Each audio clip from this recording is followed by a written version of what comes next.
maintenant, on va passer à la partie des tests, qui est extrêmement importante parce qu'il faut tester que tout ça fonctionne bien. Parce que si ça ne fonctionne pas, là, ça ne va pas marcher.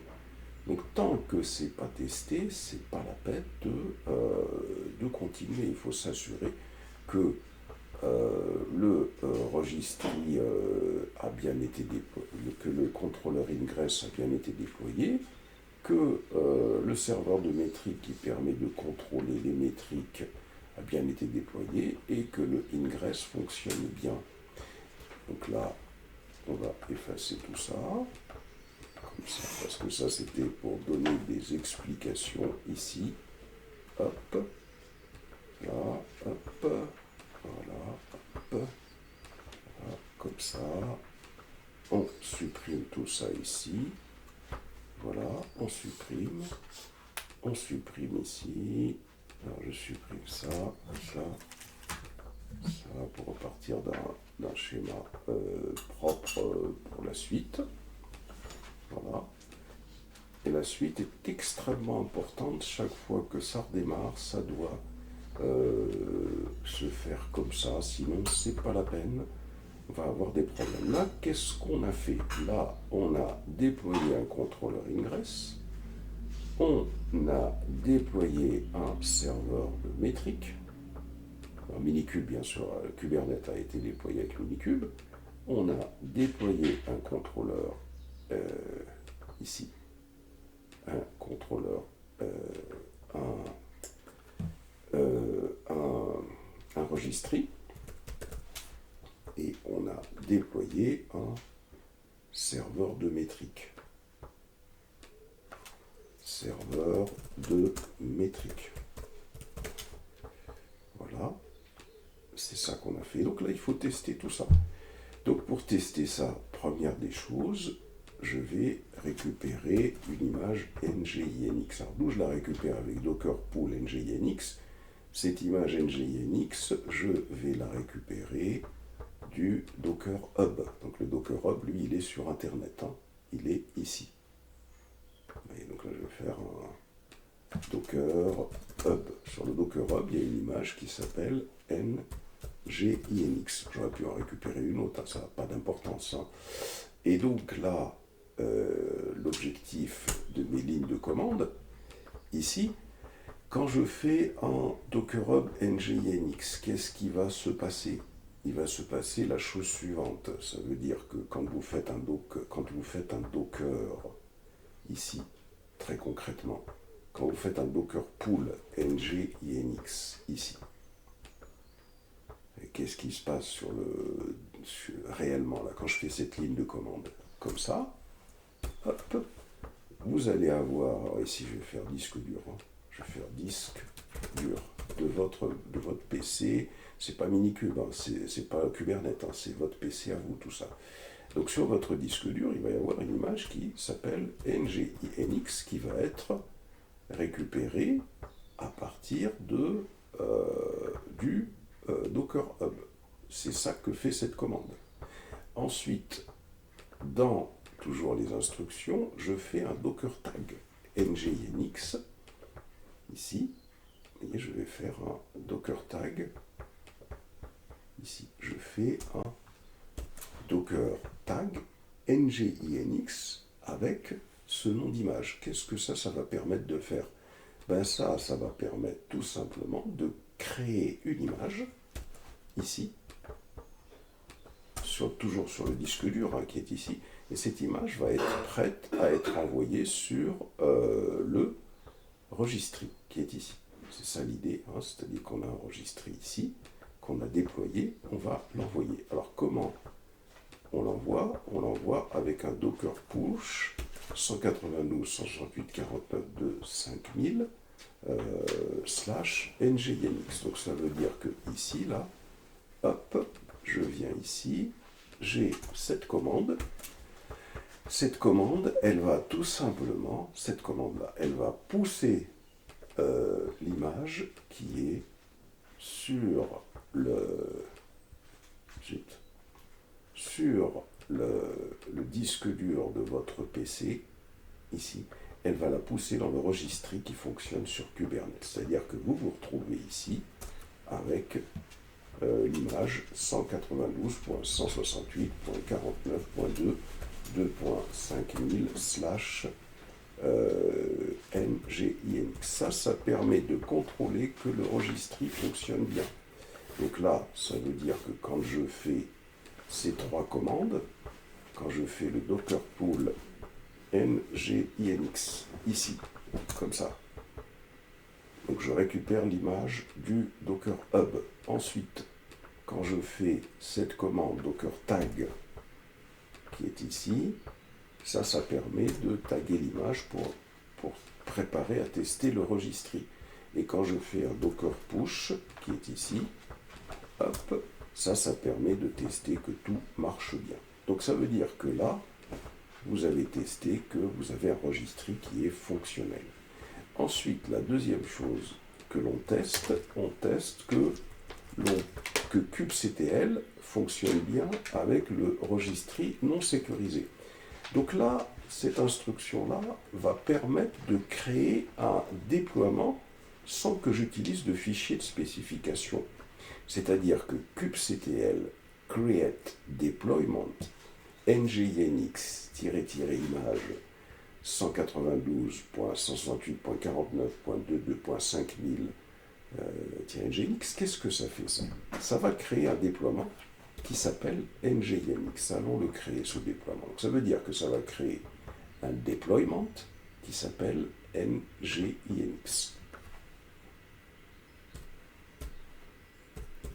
C'est un déploiement.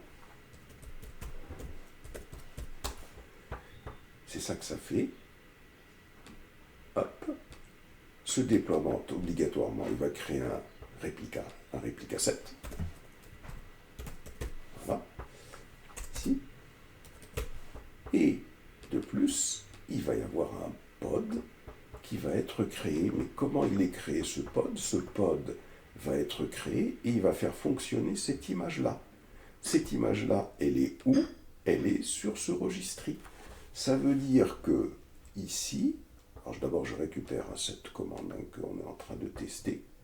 Cette commande-là, hop, celle-là, je la remets ici, à ce niveau-là, comme ça.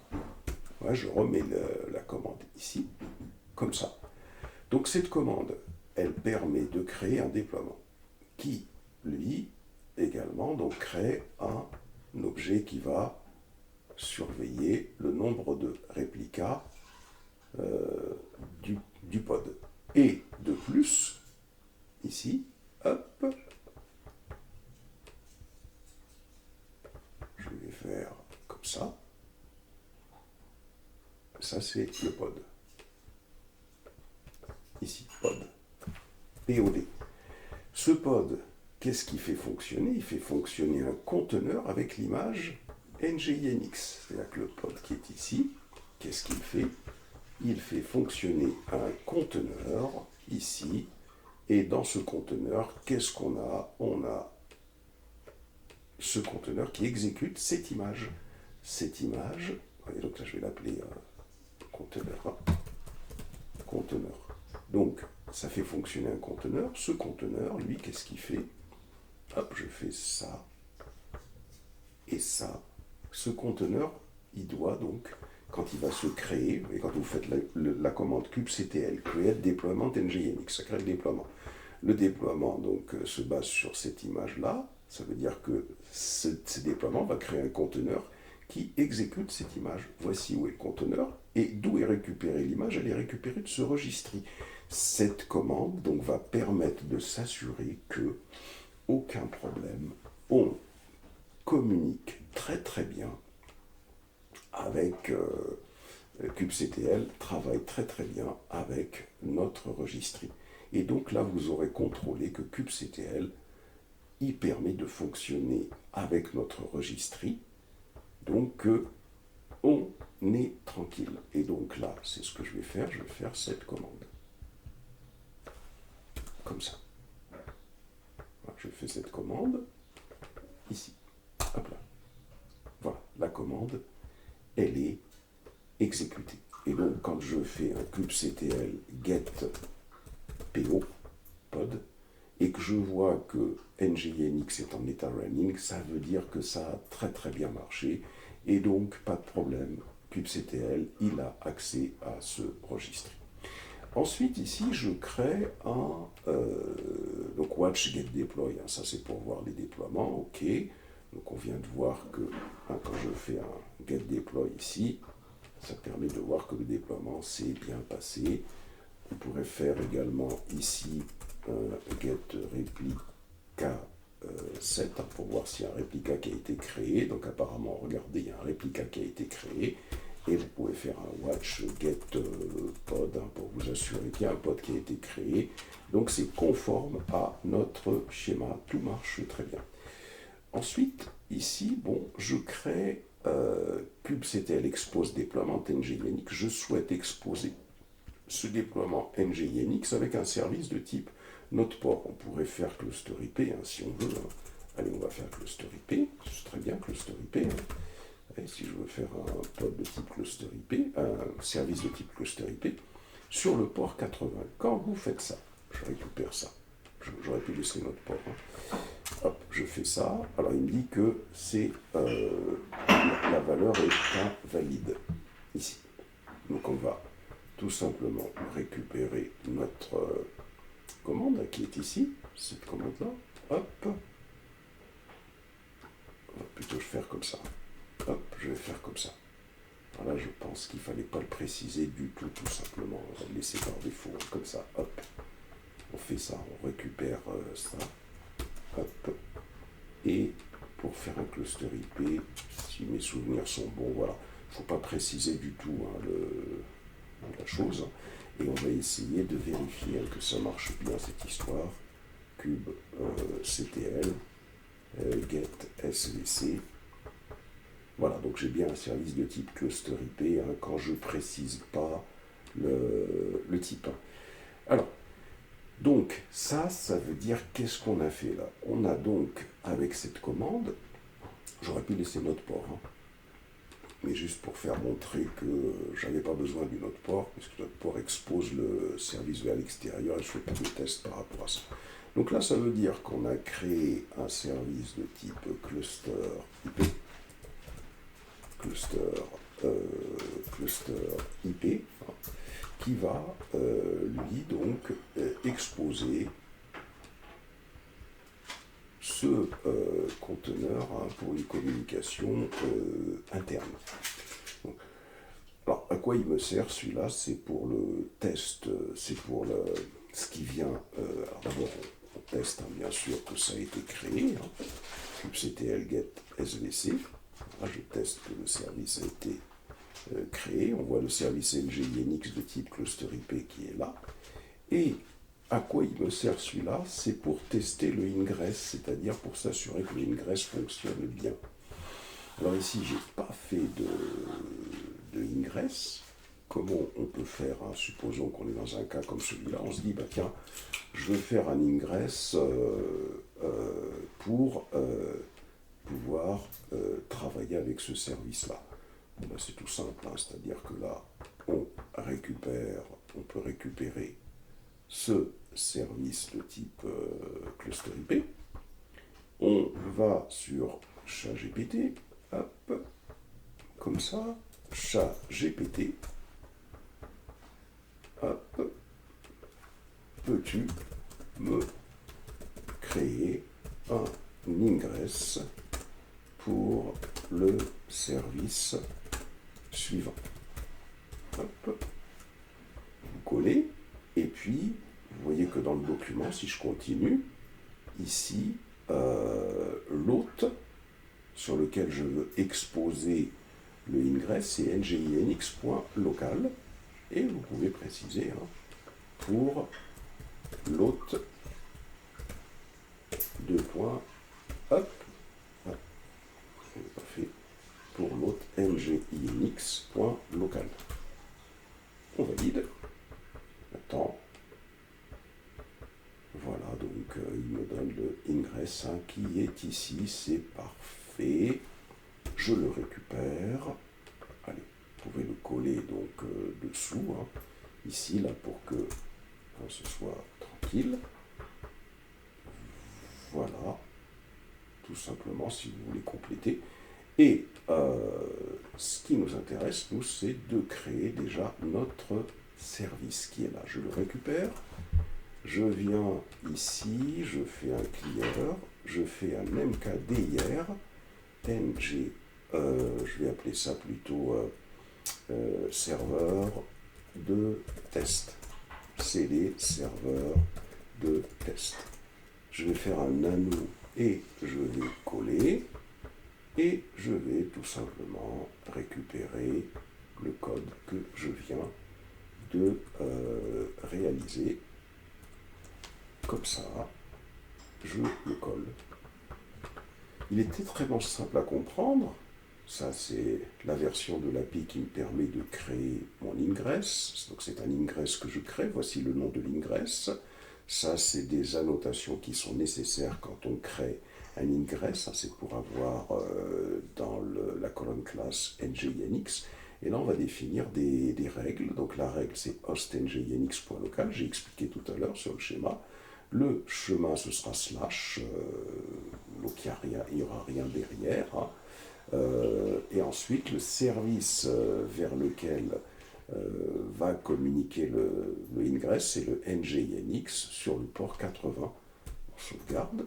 Ça veut dire que si je reviens sur le schéma, ça veut dire qu'on veut créer un service de type ingress ici.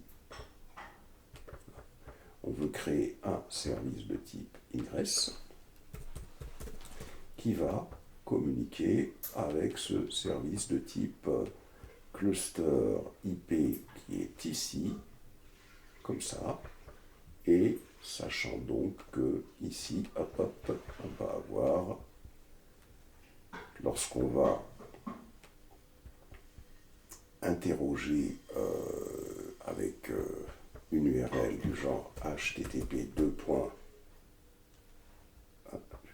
c'est quoi le problème là? Ah oui, je n'ai pas fait. C'est ici. Quand on fera http nginx.local, eh bien, on s'adressera au contrôleur ingress qui, lui, en fonction des ingress enregistrés, va rediriger tout simplement notre requête vers le ingress concerné qui lui va communiquer avec ce service de type cluster IP. Donc ça veut dire que ici, si on applique, on va faire un kubectl apply -f nginx. On applique. Alors là, qu'est-ce qu'il me dit? Il me dit annotation is debugged use spec ingress class ingress class name. D'accord, donc il suffit de reprendre ça. Hop, vous ne cassez pas la tête, hein, vous faites comme ça. Hop, vous allez dans ChatGPT et vous lui passez le message pour qu'il vous corrige le fichier. Voilà, hop, et vous corrigez votre fichier comme ça. C'est-à-dire qu'il corrige cette annotation tout en haut. Hein. Hop. Voilà, vous supprimez tout ça et vous recollez. Et on y va avec kubectl apply -f nginx-ingress.yaml. Voilà, c'est parfait. On peut faire un kubectl get ingress. Comme ça permet d'avoir le ingress qui est fonctionnel ici. Le problème, c'est que ici, quand on fera le http://nginx.local, il faut que notre machine sache qu'elle doit s'adresser au serveur 192 qui est ici. Donc il faudra qu'elle s'adresse au serveur 192.168.49.2. Et pour ça, pour que le navigateur le sache, il faut donc définir dans le fichier host /etc, dans le fichier etc/host, il va falloir définir la correspondance entre 192.168.49.2 et le ngInx.local. C'est-à-dire que quand cette URL-là sera inscrite avec ce nom, eh bien, le fichier host sera vérifié pour rechercher à quoi correspond ngInx.local. Donc on sait qu'on va s'adresser au serveur Kubernetes qui, lui, donc directement va pointer sur ce contrôleur ingress, hein, puisque cette URL est captée par un contrôleur ingress. Et donc, pour faire ça, dans le document, c'est pour ça qu'il y a une instruction juste dessous ici, on a l'instruction echo $minikube IP, ça permet d'avoir l'adresse IP de Minikube, qu'on va mettre en correspondance avec ngInx local, et cette correspondance-là va être inscrite dans le fichier etc host. Hop, je récupère, et je vais tout simplement 3, 4, 5, 6 ici.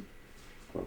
Et si on va voir ce qui se passe dans le fichier etc host, 4/etc/hosts, comme ça, pas de problème, j'ai bien cette URL qui est là. Voilà. Donc, ça c'est le premier point. Et donc, il ne me restera plus qu'à tester à ce niveau-là, avec le curl-v, http://ngInx.local, c'est-à-dire qu'on va tenter de se connecter à ce service. Voilà. Et donc là, on y arrive parfaitement. Petite chose en plus, donc ça veut dire qu'on a bien contrôlé notre serveur ingress. Donc là, ça veut dire que par rapport à notre schéma, on a contrôlé que le ingress fonctionne bien, on a contrôlé que le ngInx fonctionne bien, on veut s'assurer que le serveur de métriques récupère bien les métriques. Ben pour ça, dans le document, il y a ici, ce qu'il est passé ce document, il y a ici l'instruction kubectl topnodes. Donc on va faire cette première instruction, kubectl topnodes. Alors, cette instruction kubectl topnodes, elle permet de récupérer les métriques du serveur sur lequel fonctionne Kubernetes. Elle récupère la CPU, elle récupère la mémoire, et elle récupère la mémoire en pourcentage ici. Et donc, ici, ça veut dire que le serveur de métrique, lui, il récupère bien des informations. Le serveur de métrique, il récupère bien les métriques utilisées par le serveur qui exécute Minikube lui-même. Donc il récupère, le serveur c'est tout ça, il y a un seul serveur. Donc le serveur de métrique, on voit qu'il récupère les informations, les ressources utilisées par le serveur Kubernetes. Donc ça c'est ce que fait cette première instruction quand vous faites un kubectl topnodes. Et quand vous faites un kubectl toppods, alors kubesystem c'est quoi? C'est un namespace. Allons voir ce qu'il y a dans ce namespace. Dans ce namespace, il y a les pods qui ont été déployés quand on a déployé Minikube. C'est ça qu'il y a. C'est-à-dire si je prends kubesystem, ici, et pour aller voir un peu ce qui se passe, si je fais un clear, si je fais kubectl get pods et je colle kubesystem et je précise le namespace -n, ça permet d'avoir tous les pods qui concernent notre cluster Kubernetes, tout ce qu'on a déployé tout à l'heure. Et donc là, l'objectif, c'est de s'assurer qu'on récupère des métriques concernant les pods. Donc si je viens ici et si je colle, voilà, donc je récupère bien pour chaque pod, je récupère les métriques. Comme j'aurais pu mettre également top pods ici, Tout simplement comme ça, ça permet de savoir si je récupère les métriques du pod NGINX qui a été déployé. Et donc, à l'issue de toutes ces vérifications, on est certain que tout fonctionne bien et on va pouvoir travailler. Une remarque importante, ce qui est vraiment très très importante à comprendre, c'est que quand vous faites un mini-cube, stop, c'est-à-dire quand vous allez arrêter votre travail, quand vous aurez fini par exemple de travailler sur votre environnement de test. Je fais un mini-cube un mini-cube stop ici. Et ce qu'il est très important de comprendre, c'est que quand vous allez redémarrer votre environnement mini-cube pour pouvoir continuer à travailler, on ne refait pas tout, bien sûr, c'est-à-dire que la soupe, c'est pas possible ça. Pourquoi il ne veut pas s'ouvrir, c'est un peu pénible. Voilà. Il est hors de question de tout refaire, vous refaites que ça. Il faut refaire cette instruction-là, vous voyez, très important de comprendre qu'on ne refait que ça. Et la deuxième chose à faire, c'est que vous devez vous interroger, vous dire, mais quelles étaient toutes les images que j'ai sur le registry. Donc en l'occurrence, si vous aviez l'image que j'avais moi tout à l'heure, c'était l'image, on avait poussé l'image, vous voyez, donc on avait poussé cette image, donc il faut se poser la question, se dire, bah tiens, comme j'avais cette image sur le registry, il faudra la redéployer. Mais c'est tout ce qu'il y a à faire, c'est-à-dire que tout va être réactivé. Alors la preuve en image, si on fait un kubectl get pod, on voit bien que le pod NGINX qu'on avait créé est en pull back-off, parce qu'on a redémarré le serveur Minikube, mais l'image NGINX n'est plus existante ici. Elle n'existe plus quand vous redémarrez. Tout réexiste, c'est-à-dire que la seule chose qui va réexister quand vous démarrez, et tout ça, ça devrait réexister. Le problème, c'est qu'il n'arrive pas à récupérer l'image. Donc il faut faire vous faites un docker push. Voilà. Et quand vous faites un docker push, il suffit de faire un watch get pod. Et normalement, alors non, c'est pas ça, c'est watch kubectl get pod. Faites un kubectl get pod. Et normalement, à un certain moment, ça va revenir en normal. Ou sinon, il faut réappliquer, patienter un petit moment, et ça devrait revenir en normal. Voilà donc pour expliquer toutes ces parties-là. Et voilà comment on fait pour avoir un environnement de test fonctionnel.